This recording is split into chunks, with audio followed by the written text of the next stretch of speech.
más allá del charco. Nos vamos a Argentina de nuevo, nos vamos a Santa Fe. Si vieron el programa el viernes, recordarán que les hablábamos de el primer concurso de escanciadores de sidra de América. Salió adelante, lo hizo con sidra asturiana, además de la buena.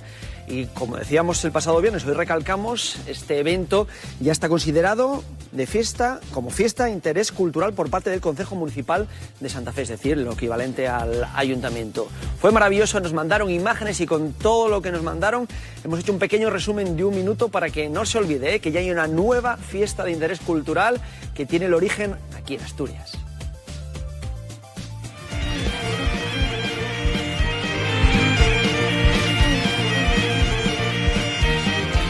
El primer concurso de escanciadores de sidra de América ha sido todo un éxito. El evento, que reunió a 500 personas en el Centro Asturiano de Santa Fe, ha marcado un hito en la difusión de la cultura sidrera al otro lado del Atlántico. Un total de 28 participantes compitieron en un clasificatorio cargado de emoción y destreza. Con botella en alto y vaso en mano, buscaron el escanciado perfecto ante un jurado que valoró técnica, altura y estilo.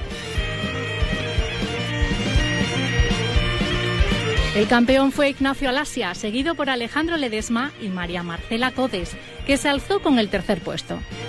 El encuentro se vivió como una gran fiesta cultural, con música tradicional, gastronomía y mucho sentimiento asturiano.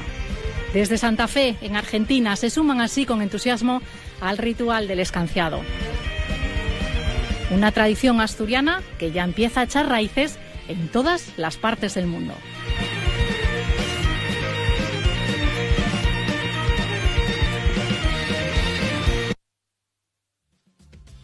Nos encanta siempre este tipo de noticias, de comunicaciones, de conexiones, porque son nuestros, son asturianos, y aquí tienen también su programa Conexión Asturias.